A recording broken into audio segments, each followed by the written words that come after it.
सेवाभाव से लगे हुए जो भी कुंभ में गया है, एकता के दर्शन तो किए ही हैं, लेकिन जिन जिन से मेरा मिलना हुआ है, दो बातें महाकुंभ में गए हुए हर व्यक्ति के मुंह से हिंदुस्तान के कोने कोने में सुनाई देती है। एक, वे जी भर करके स्वच्छता कर्मियों की उनके गुणगान करते हैं। 24 घंटे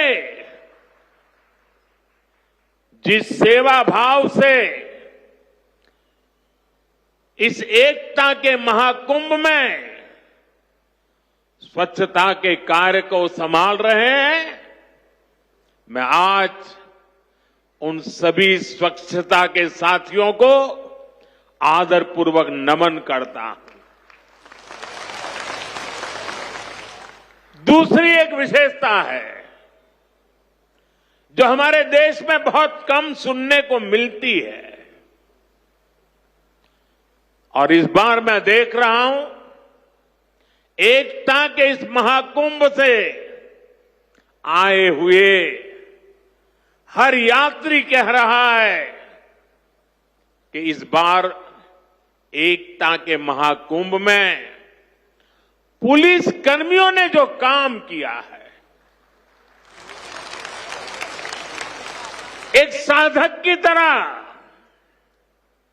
एक सेवाव्रती की तरह पूरी नम्रता के साथ देश के कोटि कोटि जनों को संभालना इस एकता के महाकुंभ में जिन पुलिस कर्मियों ने देश के लोगों का दिल जीत लिया है,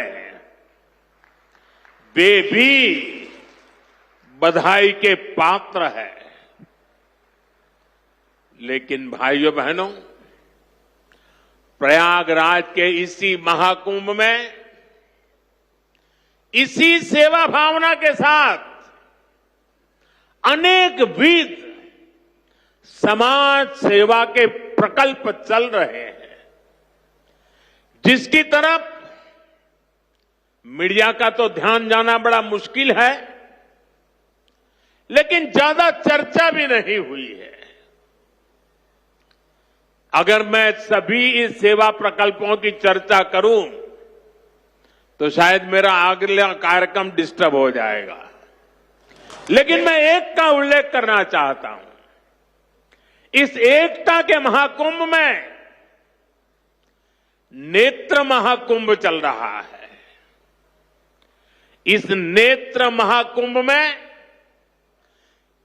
देश के कोने कोने से आए हुए यात्री, गरीब परिवारों से आए हुए लोग, उनकी आंखों की जांच होती है, मुफ्त में होती है। नेत्र चिकित्सक, देश के गणमान्य डॉक्टर 2 महीने से वहां बैठे हुए हैं, और इस नेत्र महाकुंभ में अब तक 2 लाख से ज्यादा मेरे भाई बहनों की आंखों की जांच हो चुकी है। करीब 1.5 लाख लोगों को निःशुल्क दवाई और चश्मे दिए गए हैं, और कुछ लोग ऐसे पाए गए जिनके मोती बिंदु के ऑपरेशन की जरूरत थी। तो इस नेत्र महाकुंभ से चित्रकूट और अगल बगल के स्थानों पर जहां पर अच्छी नेत्र चिकित्सा की अस्पतालें थी, करीब 16,000 मोतियाबिंद के ऑपरेशन के लिए उन अस्पतालों में भेज करके एक भी पैसा का खर्च बिना उन सबके मोतियाबिंद के ऑपरेशन किए गए हैं। ऐसे कितने ही अनुष्ठान इस एकता के महाकुंभ में चल रहे हैं। भाइयों बहनों, ये सब कौन कर रहा है? हमारे साधु संतों के मार्गदर्शन में हजारों डॉक्टर्स, हजारों स्वयंसेवक स्वतः स्फूर्त भाव से, समर्पित भाव से, सेवा भाव से इसमें लगे हुए हैं। जो लोग एकता के इस महाकुंभ में जा रहे हैं, वो इन प्रयासों की सराहना कर रहे हैं। भाइयों बहनों, ऐसे ही भारत में कितने ही बड़े बड़े अस्पताल भी हमारी धार्मिक संस्थाओं द्वारा चलाए जा रहे हैं। धार्मिक ट्रस्ट के द्वारा हेल्थ और साइंस से जुड़े कितने ही रिसर्च इंस्टीट्यूट्स चलाए जा रहे हैं।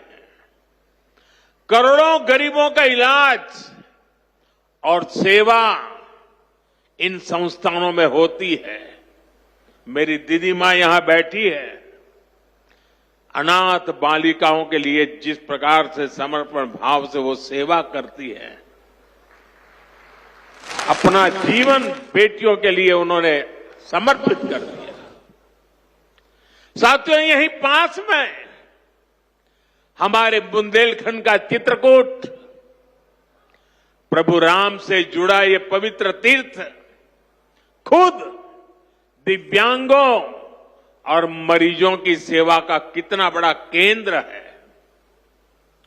मुझे खुशी है इस गौरवशाली परंपरा में बागेश्वर धाम के रूप में एक और नया अध्याय जुड़ने जा रहा है।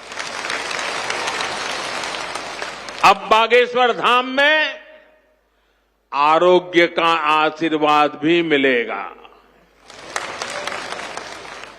मुझे बताया गया है यहां 2 दिन बाद महाशिवरात्रि के दिन 251 बेटियों के सामूहिक विवाह महोत्सव का भी आयोजन होगा।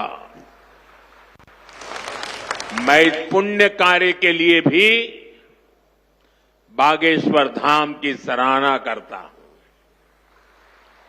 मैं सभी नवविवाहिता दंपतियों को, मेरी बेटियों को सुंदर और सुखी जीवन के लिए अग्रिम बधाई देता हूं, हृदय से आशीर्वाद देता हूं। साथियों, हमारे शास्त्रों में कहा गया है, शरीर माध्यम खलु धर्म साधनम, अर्थात हमारा शरीर, हमारा स्वास्थ्य ही हमारे धर्म, हमारे सुख और हमारी सफलता का सबसे बड़ा साधन है। इसलिए जब देश ने मुझे सेवा का अवसर दिया तो मैंने सबका साथ सबका विकास के मंत्र को सरकार का संकल्प बनाया और सबका साथ सबका विकास के इस संकल्प का भी एक बड़ा आधार है सबका इलाज, सबको आरोग्य। इस विजन को पूरा करने के लिए हम अलग अलग स्तर पर फोकस कर रहे हैं। हमारा फोकस है बीमारी से बचाव पर। आप मुझे बताइए, यहां स्वच्छ भारत अभियान के तहत टॉयलेट, शौचालय हर गांव में बने हैं कि नहीं बने हैं? इससे आपकी मदद हुई कि नहीं हुई? आपको पता है, शौचालय बनने से एक और फायदा हुआ है। शौचालय बने हैं तो गंदगी से होने वाली बीमारियां भी कम हुई है। एक स्टडी कहती है